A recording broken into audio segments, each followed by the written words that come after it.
All right people, welcome back. ऐसे 299 joint audit of financial statement upon cover करेंगे। बड़ा ही आसान स्टैंडर्ड है। और देखो भाई, लास्ट 2-3 अटेम्प्ट में इसकी हलचल देखने को नहीं मिली है, तो एग्जाम में इंपॉर्टेंट है। एमटीपीज में इसकी झलक बार बार देखने को मिल रही है। तो 4 नंबर का क्वेश्चन आ जाए बोनस मान के चलना, बट आपको कॉन्सेप्चुअली अंडरस्टैंडिंग होनी चाहिए। That's it. ऐसे 299 joint audit of financial statement, इसके लिए अपन थोड़ा सा यहाँ पे अपन ने कुछ पॉइंटर्स बना रखे हैं कॉन्सेप्चुअल अंडरस्टैंडिंग के लिए, उसको समझेंगे। देखो, आर्टिकलशिप की कहानी बताता हूँ। मैं चतुर्वेदी शाह में था, ठीक है। तो हम एक रिलायंस जो अनिल अंबानी ग्रुप है ना, उसकी ऑडिट कर रहे थे। तो वहाँ पे जॉइंट ऑडिट थे हम। चतुर्वेदी शाह हमारी जो फर्म है वो भी ऑडिट कर रही थी, और हरिभक्ति बॉम्बे की फर्म है ये भी, हरिभक्ति वो भी साथ में ऑडिट कर रही थी, ठीक है। अब एक ही कंपनी की, एक ही एंटिटी की अगर एक से ज्यादा लोग ऑडिट कर रहे हैं तो उसको अपन क्या बोलते हैं? जॉइंट ऑडिट बोलते हैं, ठीक है। नाम से मतलब आपको समझ में आएगा।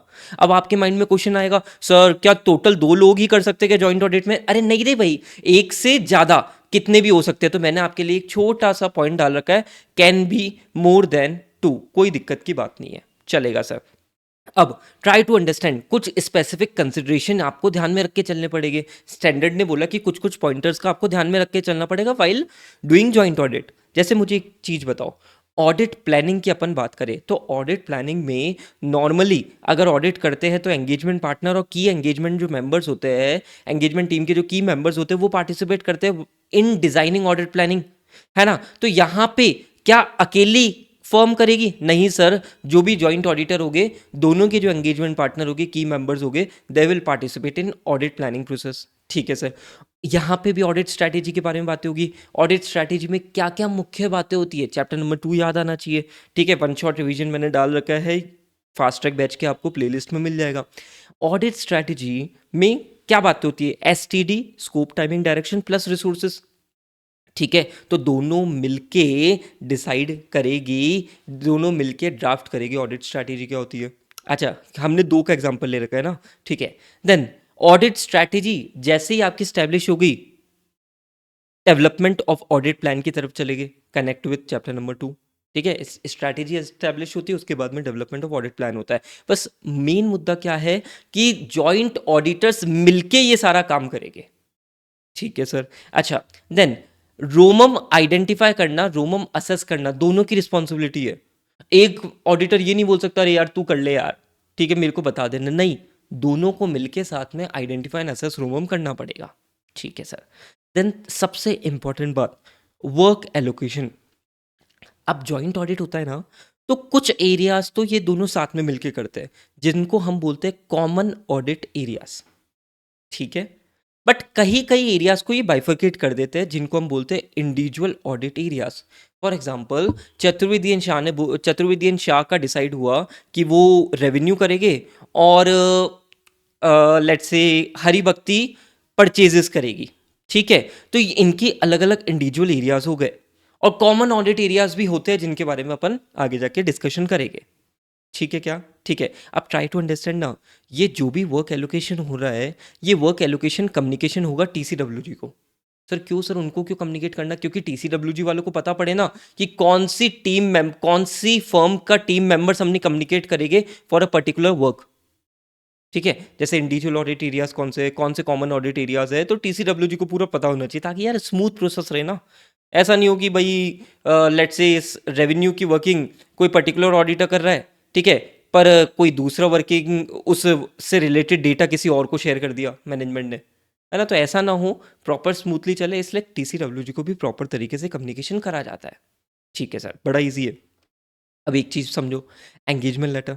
ऐसे 210 बोलता है कि एंगेजमेंट लेटर स्टार्टिंग में होना चाहिए, कोई भी मिसअंडरस्टैंडिंग नहीं होनी चाहिए।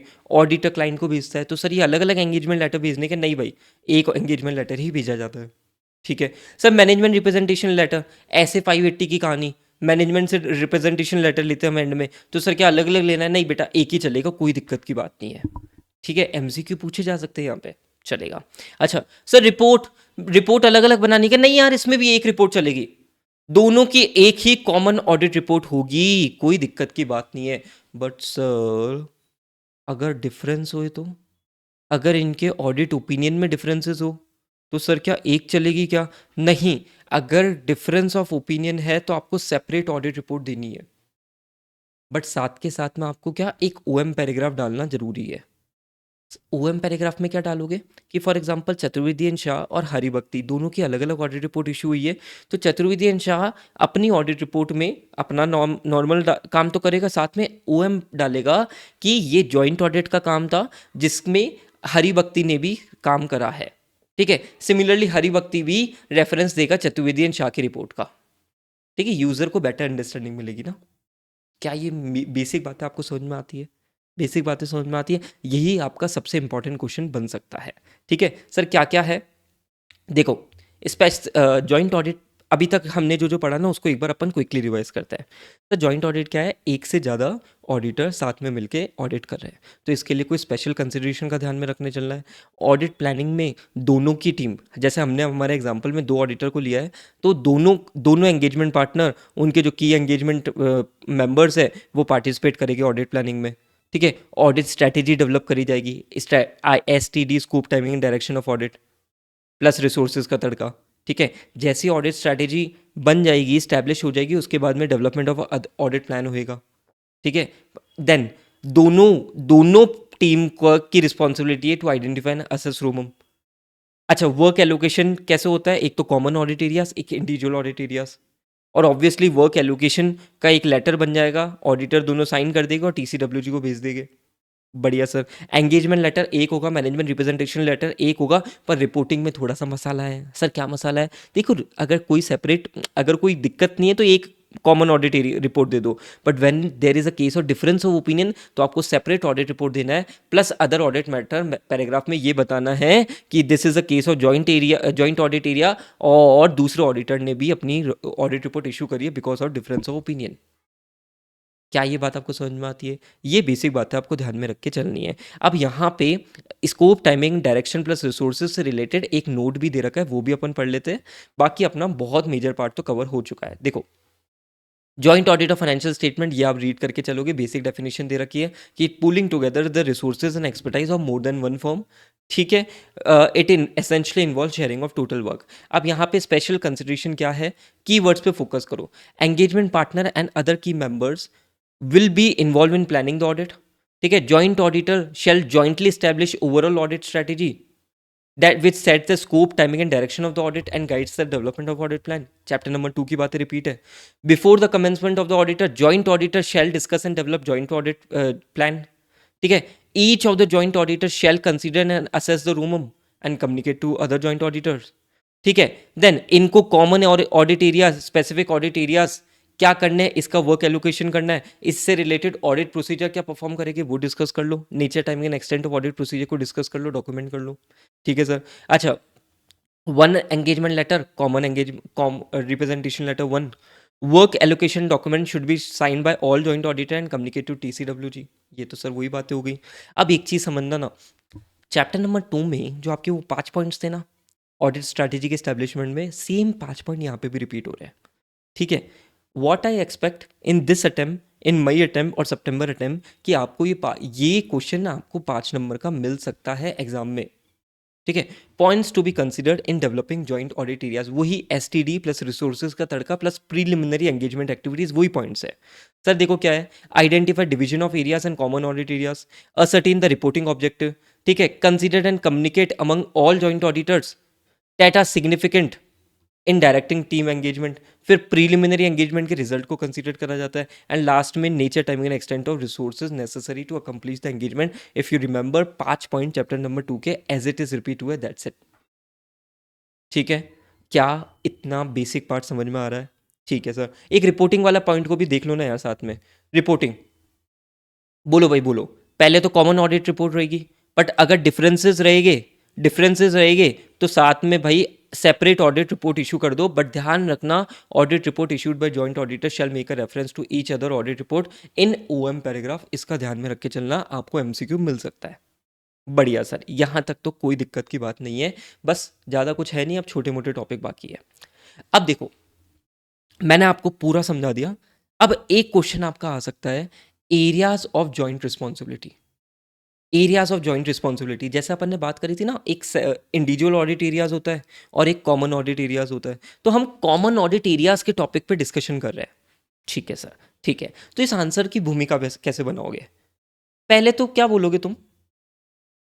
पहले तो तुम बोलोगे इन respect of audit work divided among joint auditor, each joint auditor shall be responsible only for the work allocated to each joint auditor, including proper execution of the audit procedures. Sir क्या बोल रहा है?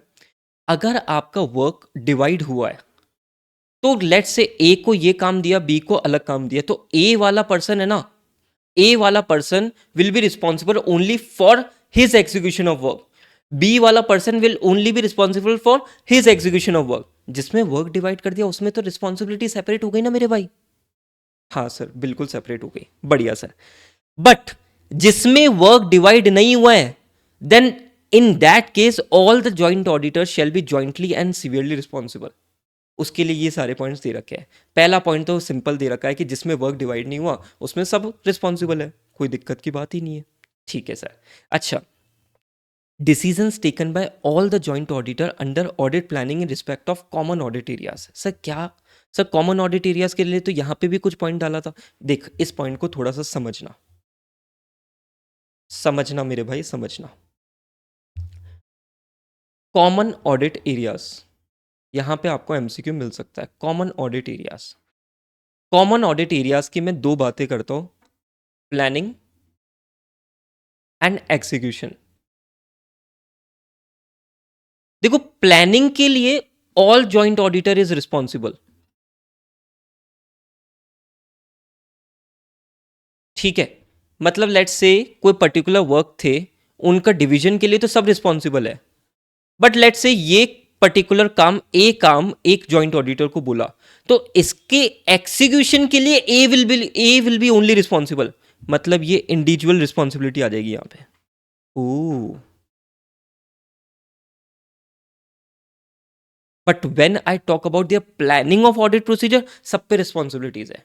But in execution का part, अगर common audit area, मतलब अगर execution का part, मतलब अगर अलग अलग काम दे रखा है, उनका एग्जीक्यूशन का पार्ट है, तो भाई अलग अलग पे रिस्पॉन्सिबिलिटी है। बात समझ में आई क्या? मैं तुम्हें दोनों पॉइंट की लिंकिंग कराता हूं, क्यों इस पे एमसीक्यू बढ़िया पूछा जा सकता है। देखो, इस पॉइंट को और इस पॉइंट को एक साथ पढ़ेंगे अपन। In respect of audit work divided among joint auditor, ऐसा काम जो डिवाइड कर दिया है, each joint auditor shall be responsible only for the work allocated to such joint auditor, ठीक है, including proper execution of the audit procedures. हर बंदा अपने लिए रिस्पॉन्सिबल होगा, जो जो काम उसको दिया गया है फॉर प्रॉपर एग्जीक्यूशन, मतलब एग्जीक्यूशन वाले पार्ट पे उसी की रिस्पॉन्सिबिलिटी है। But but when I talk about the planning, when I talk about the planning, तो भाई सबकी रिस्पॉन्सिबिलिटीज आ जाती है। ठीक है, बात समझ में आती है, क्लैरिटी है। अच्छा, matters which are brought to the notice of the joint auditor by any one of them and there is a engagement among the team agreement among the joint auditors। Sir ये क्या point है? देख, let's say कोई particular auditor था, उसको है ना fix asset में कुछ डिस्क्रिपेंसीज मिली, उसने कम्युनिकेट कर दिया दूसरे जॉइंट ऑडिटर्स को भी, वो दोनों अग्री भी कर रहे हैं, बाकी जने भी अग्री कर रहे हैं, जॉइंट ऑडिटर्स अग्री कर रहे हैं, तो अब रिस्पॉन्सिबिलिटी सबकी आ जाती है। ठीक है, सब पे रिस्पॉन्सिबिलिटीज उसकी आ जाती है। ठीक है, then financial statement relevant statutes से कंप्लाई कर रहे हैं, ये सबकी रिस्पॉन्सिबिलिटीज है देखना। अच्छा, financial statement proper presentation, proper disclosure कर रहे हैं एज पर एप्लीकेबल एफआरएफ, ये भी सबकी रिस्पॉन्सिबिलिटीज है। ठीक है, and audit report compliance with standard on auditing and other relevant pronouncement issued by the ICI, ये भी सबकी रिस्पॉन्सिबिलिटीज है। सर क्या क्या? फाइनेंशियल स्टेटमेंट में proper presentation, disclosure, financial statement are complying with relevant statutes, audit report complies with relevant standards and pronouncement, ये भी सबकी जॉइंट रिस्पॉन्सिबिलिटी है। बात समझ में आती है क्या? बात समझ में आती है क्या? ये आपका एक और इंपॉर्टेंट क्वेश्चन हो गया, एरियाज ऑफ जॉइंट रिस्पॉन्सिबिलिटीज। ठीक है, डन डन। एक बार रिवाइज करो। सर अगर काम डिवाइड कर दिया है तो सब पे अलग अलग रिस्पॉन्सिबिलिटीज हो जाएगी, बट कुछ एरियाज में जॉइंटली रिस्पॉन्सिबल हो गए। Financial statement comply with the relevant statutes, financial statement में प्रेजेंटेशन एंड डिस्क्लोजर है क्या as per applicable FRF, audit reports compliance with relevant standards and pronouncements, ठीक है सर। ऑडिट वर्क जो डिवाइड नहीं हुआ है उस पर तो ऑब्वियसली सर रिस्पॉन्सिबल है, ठीक है। कोई पर्टिकुलर ऑडिट कोई पर्टिकुलर चीज का नोटिस एक जॉइंट ऑडिटर ने दूसरे जॉइंट ऑडिटर के अटेंशन में लेके आ गया और वो अग्री कर रहा है तो सब पे रिस्पॉन्सिबल है। एंड कॉमन ऑडिट एरियाज की प्लानिंग, कॉमन ऑडिट एरियाज की प्लानिंग में सभी रिस्पॉन्सिबल है, ठीक है sir. This is a main part. My dear student, ऐसे 299 कंप्लीट हो गया है। एडवांटेज डिसएडवांटेज आप खुद के दिमाग लगा के पढ़ोगे, आपको समझ में आएगा। मैं अब वो आपके माइंड पे छोड़ रहा हूँ, ठीक है। स्पून फीडिंग नहीं करूँगा उसमें, दिमाग लगाना आपका काम हो जाएगा।